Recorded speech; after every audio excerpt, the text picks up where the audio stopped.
evler yani bir bakıyorsun dışarı çok güzel, içeri giriyorsun hiç içeri giremiyorsun. %99 Zaten malumunuz burası devamlı böyle oturan bir yer olduğu için evlerin çoğu çatlak zaten. Sabah gene çok büyük. Çatılarda oynama var çoğunun çatında. Devam ediyor mu artçılar? Sabah Gece devam etti. gece devam etti ama bu sabah da gene sabahleyin gene şiddetli. çok şiddetli bir deprem oldu. 3.8 sabah 8 geç oldu. Yani Sayın Başkanım şeyle Samsun'da her zaman böyle olacağını Safvan Hazretleri'nin oraya nakletsen gerçekten size Burası yok burada sanama yok biz gittik köylere Sayın Valim da ben Kürtçe'deyim. Taşkoyu oraya yakın değil mi? Taşkoyu en büyük hasar orada var. Yok ne hasarı orada var ya eski evlerine şey diyorlar bize yürütüyorlar bize yürütüyorlar. Sen demişsin yıkılmadık ev kalmamıştı. Bak Samsun'daki köyle ya Samsun'da kesme. Öyle ben gittim köyler Sayın Valim'le gezdi. Kürtçe'de konuştum Sayın Valim biliyor Kürtçe'de biliyor. Ben dedim ki siz yalan söylüyorsunuz. Vallahi kimi çadır çalacak, kimi verilecek için dün bile yaptınız ya. Ayıp.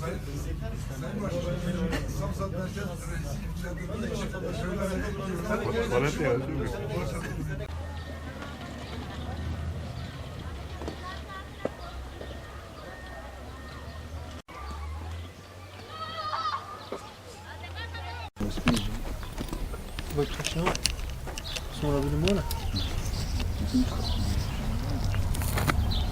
Tamam paşa.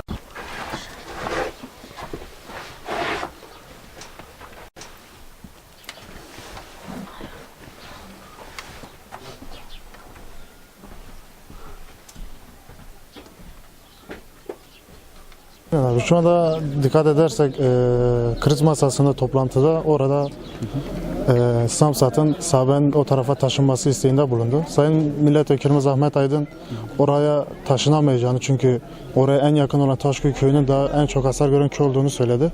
Ve kendisi de Taşkuyu halkının yalan söylediğini, bilerek kendi evlerimizi yıktığımızı ve yıkıp da AFAD'dan gelen çadırları çalıp ve yalan söylediğimizi iddiasında bulunuyor.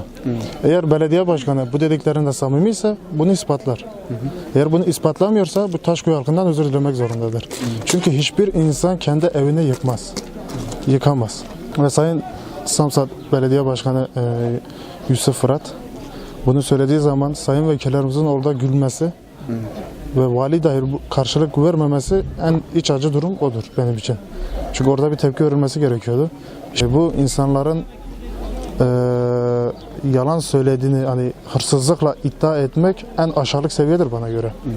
Yani neyle itham edersen et, haşa küfür etseniz hani karşı tarafa küfür eden hani bana küfür etselerdi bu kadar zoruma gitmezdi. Yani bunun yetkililer tarafından en kısa sürede halledilmesini ve Sayın Belediye Başkanımız Yusuf Fırat'ın hani bu köyden özür dilemesi gerekiyor. Çünkü referanduma giden bir şeydeyiz. Hani hiç yoktan bu bütün siyasi şeyleri etkiler yani. Diyor ki Taşkuyular diyor türegi eline kazmayı eline almış kerpiç evlerini kendi yıkıyorlar para almak için bize götürüyorlar diyor. Bizi götürmeye çalışıyor. Bak kerpiç evleri tamam biz yıktık. Hele git bu damlara bak biraz direkler çatlamış ona ne diyecek? Şu anda belediye başkanı Taşköy halkına böyle bir talepte bulunmuşsa bu bir iftiradır. Yani ağalarlar. Onlar fakirleri sevmezler. Hiçbir zaman bizim köyü sevmemişler, sevmezler de. Yani şu anda kim evini yıkar? Kim yuvasını yıkar? Şu anda devlet bana yapmadı. Yani devletin bana yapmama bir kararı kesin midir? Kalkıp da evimi tek başıma yıkayım. O zaman Samsat'ı da sen yıktın. O zaman öyleyse Samsat'ı da sen gittin yıktın. Böyle bir şey olur mu? Bu tamamen bir iftiradır. Belediye başkanının bu milletin çadır çaldığını ve kendi evlerinin kendisinin yıktığını söylediği söylentiler kesinlikle bir yalandır. Videolarda baktık. Hatta orada Sayın Valimiz orada şöyle söylüyor. Diyor ki orada en çok zarar gören Taşkoyu köyüdür. Samsat Belediye Başkanı Yusuf Fırat da hayır diyor. Diyor onlar kendi evlerini kendisi yıkmıştır. Bu tamamen bir iftiradır ve insanları lekeliyor. Onun bunu düzeltmesi gerekiyor ve özür dilemesi gerekiyor Taşkoyu köyünden. Abi gördüğünüz gibi işte bu elle yıkılacak ev değil yani. Bunu yıksan bir ayda yıkamazsın. Yani hali görüyorsun bu nasıl elle yıkılacak şeydir.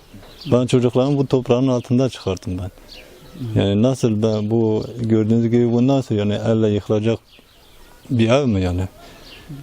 İnsan kendi evini kendi yıkabilir mi yani? Yani o öyle diyenler o kendileri öyle yapmış ki bize şey atmışlar. İftira atmışlar yani. Abi gördüğün gibi bu elle yıkılacak ev değil yani. Belki boydan boya yani bir iki karış yarılmış yani. Hemen düşmek üzere yani. Evet. Yani siz kendiniz de görüyorsunuz evimiz ne hale gelmiş. Bazıları da diyor Taşkuyu'da çatlak var, bir şey yok. Halbuki en çok hasar gören yer Taşkuyu köyüdür. Her taraf köyümüzün %99'u hep yıkılmış, çatlamış. Yani içine girecek halde değiliz. İşte bazıları da bizi çekemeyenler, belediye reisi demiş ki Taşkuyu'da çatlak var, yıkım yok. Halbuki her taraf yıkık, her taraf çatlak. Bu evlerde yaşanmaz. Biz bu evlerde korkuyoruz, içeri girip eşyamızı çıkarak. Eşyamızı çıkarana kadar sarsıntı oluyor, geri kaçıyoruz dışarı. Eğer yani gelsin görsün, kendisi gelsin görsün de böyle nasıl yapabileceğiz ki? Böyle nasıl evimizi yıkacağız? Bunun altında şimdilik ben bu odadaydım. Burada televizyon izliyorduk. Burada tam deprem olacağı sırada ben dışarı çıktım. Kapıyı açtım. Kapıyı açınca deprem oldu. Bu iki tane kardeşim buradaydı. Kaçıp geldim. Daha birisini gördüm topraktan hiçbir yeri göremiyordum abi. Birisini aldım, öbürsü de korkudan kaçıyordu. Onu da yakalamaya çalıştım, gördüm. Dışarı kaçtık. Artık ne diyeceğim, nasıl bu böyle balyozla yakalayacak iş mi yani? Samsat Belediye Başkanı Yusuf Fırat Taşkuyu köyünün eski evlerini hasar tespitleri için gösterdiğini ya da ona balyozla yıktıklarını söylüyor. Eğer öyleyse insan evini yıkabilir mi? O soruyu Yusuf Fırat'a soralım. Bunda o da cevap verecektir ki hayır, hiç kimse evini yıkamaz. Onu da bırakalım. Cami buradadır. Allah'ın evini nasıl yıkacak? Yani Yusuf Fırat her şeye cevap verebilir de Allah'ın evini kim gelip yıkabilir ki? Kimin o kadar vicdansızlığı var ki? Yani bu Allah'ın evini nasıl insanlar gelip balyozla yıkacak? Yani nasıl bu kadar zarar vereceğine de cevabını bekliyoruz yani ondan. Büyük bir iftira atmıştır çadırlarla ilgili. Çünkü çadırlar sizin de bildiğiniz gibi biz kendimiz de oradaydık. Vali Bey de gelip zaten oradaki görevliler liste halinde isim yazdırıp o şekilde alıyorlardı. İmzasını attıktan sonra alıyorlardı. Herkes geri çekilmişti. Zaten görseniz videolarda vardır. Herkes geri çekilmiş, sırayla verilip gidiyordu. İmzasını atıyor. Yusuf Fırat'a sormak istiyorum ki yani eğer çalınmışsa niçin o görevler oradadır? Çünkü tespiti de muhtarda vardır yani.